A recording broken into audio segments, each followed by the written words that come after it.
Do you know what the scariest thing about silence is? It sounds louder than any words. It turns living relationships into ghosts. How many stories never happened just because someone didn't dare to say what was important? If you are holding something important inside right now, say it. Not to keep it to yourself, but so that you don't end up living in a room where it's always too quiet. One click and you're with us together until we hit our first 1,000. He didn't die, he just disappeared, because I didn't say the most important thing, the simplest thing, the most necessary thing. I was always reserved, not cold, just quiet. One of those who smiles, but doesn't open up. One of those who feels deeply, but says little. One of those who stays silent when they should speak, and speaks when it's already too late. When I met him, I was 26. Now I don't remember our first meeting, but the moment when I first realized he was different.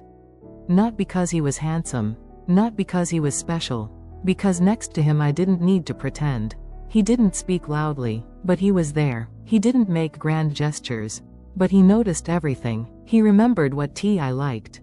He understood when I needed to stay quiet. He didn't ask what's wrong when I cried. He just sat beside me, and sometimes he'd touch my shoulder, briefly, without words, and in that moment everything inside would freeze. Our meetings were simple: coffee, walks, silence, random phrases, but there was so much meaning in it that I was afraid to ruin it. Even with myself, I knew that he felt something. I saw how he looked at me, and still, I didn't say anything. He waited. I could feel it. Sometimes he'd start a sentence, you know, and fall silent, and I would too. Because if he's not daring to speak, then I shouldn't either. Then I shouldn't be the first one. And then I'd tell myself, this is the 21st century. Why do we even need these words? The main thing is to be together. But one day, he didn't come. Didn't call. Didn't text. I waited. A day. A week. 3 weeks. I made up explanations for myself. Work, fatigue, misunderstanding. Then, hurt feelings. Then, fear. Then, emptiness. He disappeared as if he had switched himself off from my reality. As if he had said goodbye, but only inside. I could have called. I could have texted. I could have gone to him. But I didn't take a single step. I told myself, if I was important to him, he would have stayed. But the truth was different. I never once said that he was important to me. 2 months passed. I saw him in someone's Instagram story, on the other side of the country. With another woman. Bright, warm, open. I didn't feel jealousy. I felt that he had left me, the one who didn't speak. Now more than 3 years have passed, and I still live with this silence. It's not pain, not rage, not tears. It's silence, cold, like a room where someone waited for a long time and then left. Almost a year passed, and I met someone else. His name was Ryan. He was attentive, smart, kind. He wasn't like him. He was simpler, more straightforward. He didn't look for depths, didn't peer into pauses. He just was. He came with flowers, made coffee in the morning, left sweet notes, called first, sometimes even too often. He did everything right. And it was irritating. I was angry with myself. What's wrong with me? Why can't I be grateful? Why can't I let go? Because somewhere deep inside I knew, I'm comparing. Constantly, silently, cruelly. Ryan would say, I feel like you're not with me. I'd answer, it's just work. Just fatigue. But in my head it sounded different, you're not him. And with you I'm not scared. But I'm not hurting either. Which means, it's not real. One day he said, I love you. And froze. Waited for me to say it back. I looked at him, heard those words, and couldn't repeat them, couldn't even lie. I nodded, hugged him, and whispered, thank you. The next day he left. Without drama, without tears. He just understood. Then there were more relationships. There were attempts to start over. To believe, to open up, but everything felt like it was through glass. In every story I thought not about what I felt, but about what I didn't feel. Sometimes, in the middle of the night, I'd wake up and automatically reach for my phone. Check. Just in case. Just in case he came back.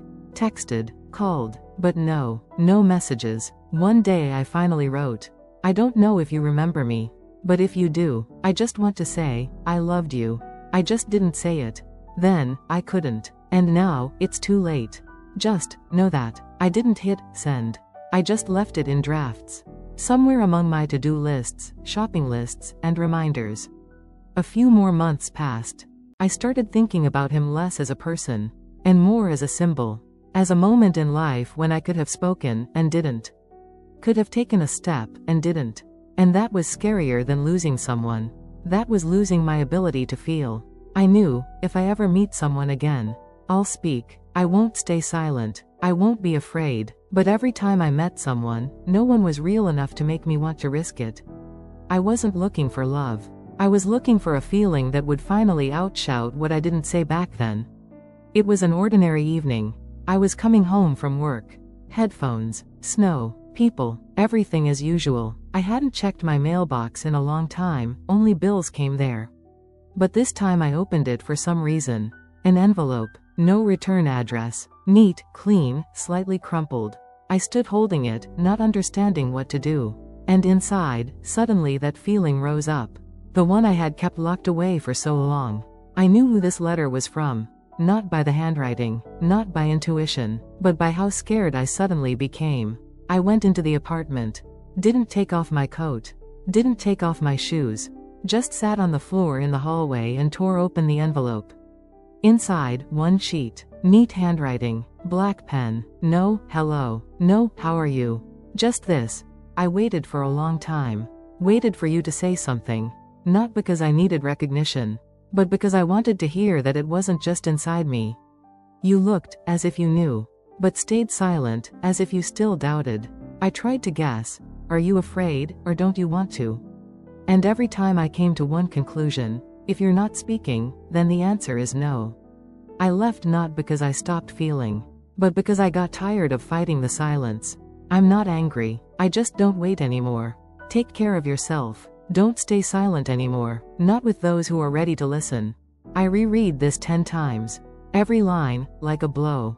He wasn't blaming, wasn't complaining, just stating facts, like a person who had stood at a closed door for a long time. And finally, turned around. I crumpled the letter, then carefully smoothed it out, as if every word could tear. My head was buzzing. He knew everything. He felt it. He didn't leave because he didn't love. He left because I didn't choose him. Not out loud, not directly, not when it was needed.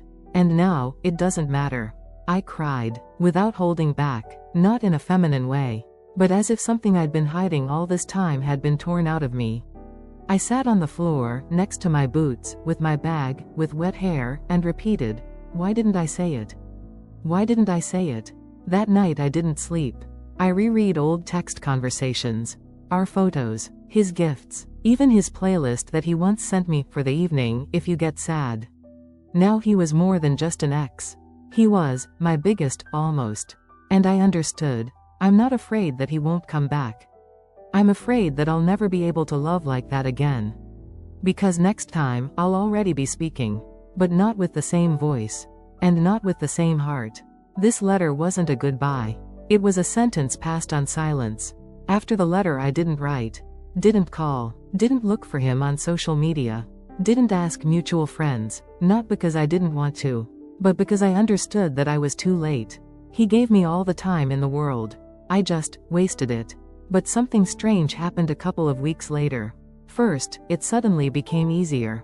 I started sleeping, eating, breathing, not because it passed, but because now it had a form. Before it was a shadow. Now, a letter. Words. Clear. Real. Final. I signed up for therapy. Not because I was broken, but because I realized I had never talked to anyone about what was inside. At the first session, the psychologist asked, "What are you feeling right now?" I was silent for almost a minute, and then said, "Lateness." "What do you mean?" "Not in time. In life." I started writing. A diary. Stories. Not about him. About myself. About the one I became, and whom I myself locked in silence. One morning, leaving the house, I bumped into a man on the stairs. He smiled, said something casual. I laughed, for the first time genuinely in a long time. He was just a neighbor. He then rode the elevator with me a couple more times. sometimes helped with bags. He invited me for coffee. And I went, not because I wanted to start something, but because I was no longer afraid to open my mouth. We sat in a cafe, talked about nothing. He told how he lost his wallet in Paris, and how I once hid feelings so as not to seem stupid. He looked at me with interest. I felt I was interested in talking again. But inside, it wasn't empty. It was occupied. He was alive, inside me, even after the letter, even after all I let go. Then, in the evening, I reread the letter again. Not to suffer, but to understand how long I had lived not with him, but with the expectation of something I myself didn't dare to say. I finally realized, this isn't about him. This is about me, about my fear, about my silence, about my inability to be vulnerable. Since then I started learning to be real. To speak when scared, to cry when it presses, to laugh when I want to live out loud. Sometimes I still think about him, not as an ex, but as a person who could once have become my whole life, if I had just said one thing. I love you. Now I say this more often, not to those who left, but to those who were near, but always, with a slight tremor in my voice. 3 years have passed since that letter, and sometimes it seems to me that I'm a different person, and sometimes that I'm still the one who stayed silent. I learned to speak, first, in therapy, then, to friends, then, to myself in the mirror. Words came out heavily, as if there was a lump in my throat. Not of pain, of shame. Shame for staying silent when I should have shouted. When my whole soul was tearing outward, and I looked into the eyes of the person I loved and said, everything's fine. Though nothing was fine. Today I'm in a relationship again. And he knows that I'm afraid. He knows that there was someone I didn't tell. He doesn't ask for names. He just holds my hand when he sees I'm withdrawing into myself. And I'm learning, every day, to be present, to speak, to choose. Sometimes I dream that we're sitting with him on a bench again, like before, in the rain, and he says, "You loved me, didn't you?" And I look, and answer, "Yes. I just got scared." And in this dream he smiles, and leaves, calmly, and I remain, but no longer in pain. In acceptance. We can't always fix things. But we can, not repeat them. I no longer live in the past. But I don't deny it. It became part of me. My shadow, my silence, my reminder that staying silent is also a choice. And it's sometimes more painful than no. Now, when I meet someone, I don't wait 3 months. Don't read hints. Don't weigh risks. I say, I'm here. You matter to me. I feel something. And you know, it doesn't always end in mutual feelings. But at least now, I at least know that I'm not betraying myself. Sometimes shadows of the past still return. To a smell, a voice, a familiar song. But now I don't run away. I just say, yes, that happened, but I'm already different. I'm the one who learned to speak. She didn't say, and he left. But the real tragedy isn't in the loss, but in the fact that the fear of being rejected turned out to be stronger than love.